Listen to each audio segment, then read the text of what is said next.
Okay, here we are.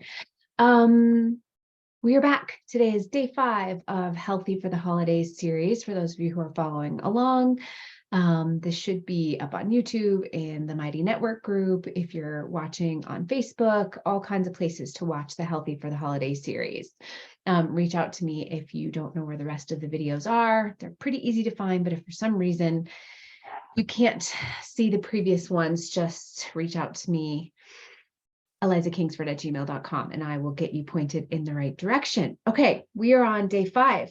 And just so you all know what's coming in the next 5 weeks, I'm not going to commit to an exact time frame because a lot of this stuff happens organically for me, what feels appropriate and where we are and the types of questions you all are asking. But in the next 5 weeks, we will be covering the holidays and your nervous system. We will be talking about habits. We will be talking about gratitude, but from a different lens. I'll start into that soon. We will be doing an Is It Worth It challenge. We will be doing a Setting Goals in a Different Way challenge. We will be talking about commitment. We will be talking about consistency. So there's a whole lot coming up for you in the next 5 to 6 weeks as we get through the holidays together. So I'm so glad you all are here. I'm loving your feedback. Thank you so much. So many of you have written me. These are helping. You're watching. It's, changing things for you. It's so great. This is my most popular series that I do every year, and I'm so glad so many of you are back and enjoying it. So continue to reach out if you have questions. There's been questions coming in, and I continue to sort of modify the content to make sure that I get your questions answered. Continue to reach out about questions, and I will answer them as we go along. Okay. So today is the day after Thanksgiving, for those of you who celebrate Thanksgiving. And today is the day after Thanksgiving, and I have a couple of things to remind you about today. Number one, the most important thing that we do after we have a night or a day or an event or whatever of eating in a way that may not feel good. So before I get there, I just want to say, you may have eaten in a way yesterday that left you not feeling so great afterwards. Even if you used all the tools, even if we, thought about things ahead of time, you may have left wherever you were yesterday going, oh, that didn't feel so good. I feel like I, have a setback, or I didn't intend to eat that way, or I overate and now I'm not feeling so great physically, mentally, emotionally. Okay.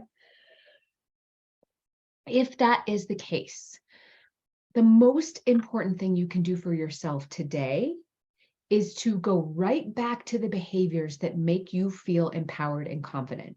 Notice how I didn't say you to compensate for what you did yesterday. We don't want to do that. That sets you up into a restrictive cycle that will end up making you actually eat more in the long run. So today is not a day to compensate for whatever happened yesterday. You do not need to work anything off. You do not need to restrict yourself more to make up for whatever you did yesterday. That is going to lead you down a path, or I should say, it's more likely to lead you down a path that feels like restriction and deprivation, in which case you pendulum swing over into overeating.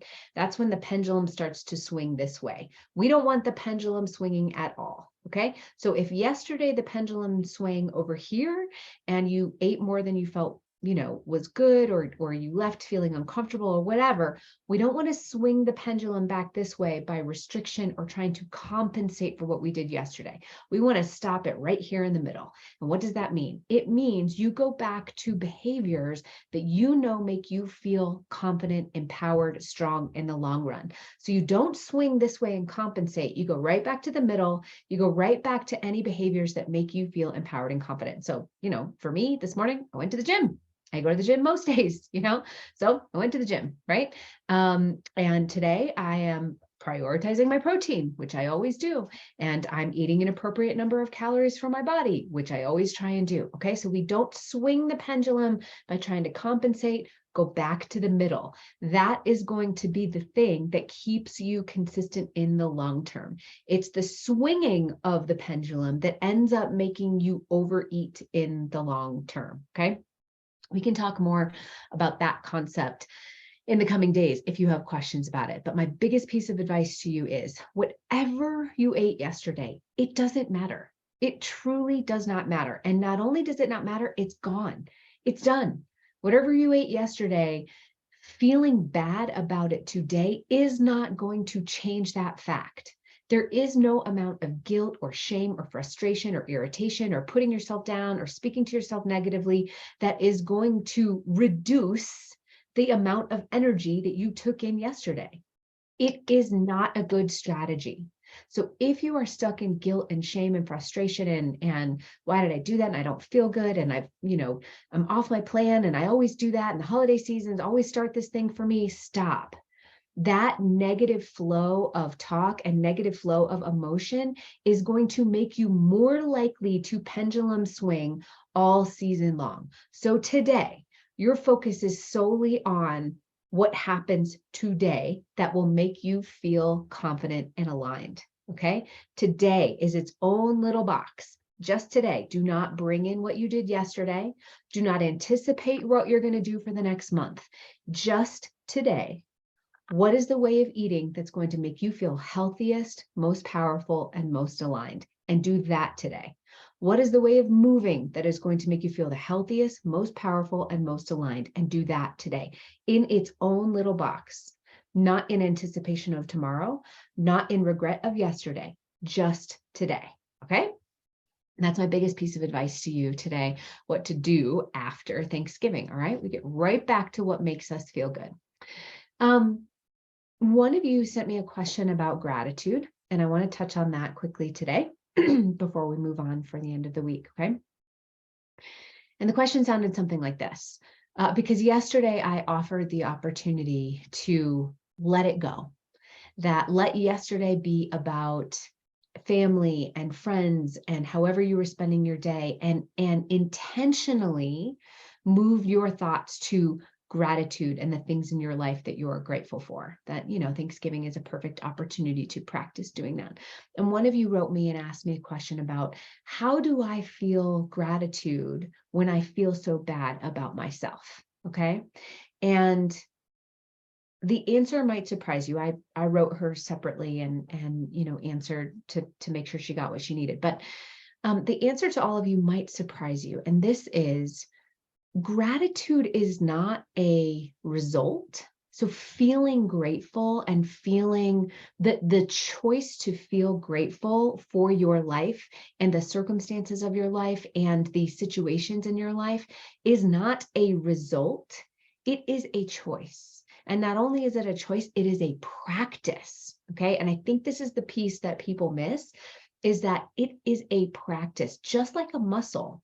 The more you work it, the stronger it gets, right? And gratitude, or feeling grateful, choosing to feel grateful for your circumstances, environment, relationships, people, self, whatever, even in the face of adversity, is a choice. And not only is it a choice, it is a practice. So what do I mean by it is not a result? What I mean is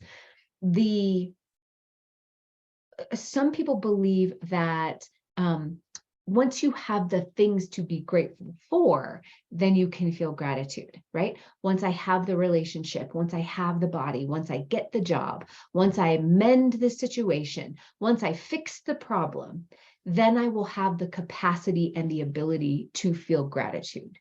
In fact, it is the exact opposite where true gratitude comes from, okay? In the face of any adversity, there is the ability for you to choose, find, and practice gratitude in your life. It is one of the most powerful tools that I teach all of my clients to really, really utilize and to strengthen. I want gratitude and the feeling of gratitude to become who you are. In other words, at any moment in time, no matter what is going on around you, you have the ability to say, you know what, here's what I'm grateful for. Or here is the silver lining or positive something, even in the face of adversity. Now, this is an important muscle to flex. It's not toxic positivity. It does not negate circumstances that feel challenging and difficult, but it is a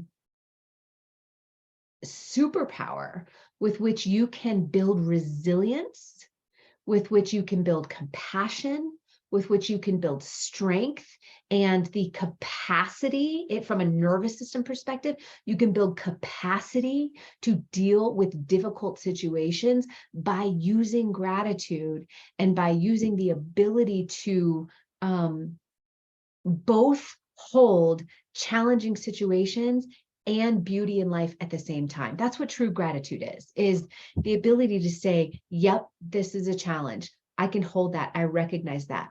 But I also have the capacity to recognize gifts, talents, strengths, things to be grateful for, people to be grateful for, circumstances in my life to be grateful for at the exact same time. And that dichotomy, to be able to hold the challenge and the gratitude at the same time, is a skill, and it builds resilience. It builds capacity in the nervous system. We're going to start talking about the nervous system next week. It gives you the ability to hold two seemingly opposing ideas at the same time. And that, my friends, is a superpower. The people in my programs who are the most successful have that ability, and they shape that ability and they flex that muscle over and over again, which is, I'm not exactly where I want to be right now, challenge, and I can hold gratitude, compassion, even love and affection for myself at the same time.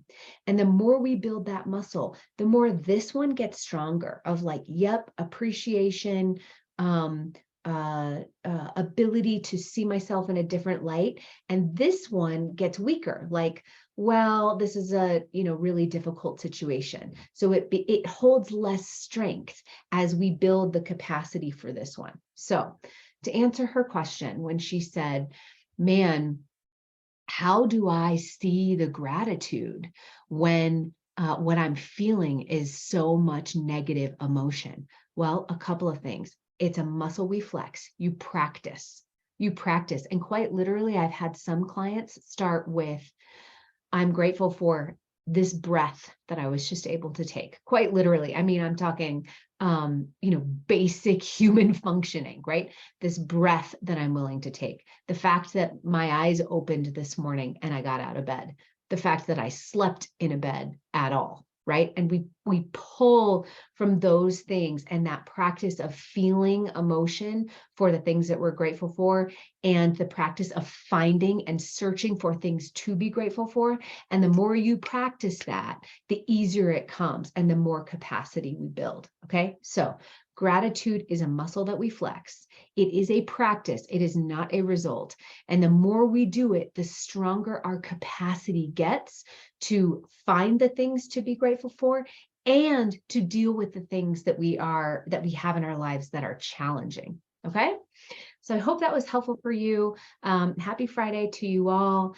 And I will catch you on Monday, where we will start exploring the nervous system in relation to the holidays.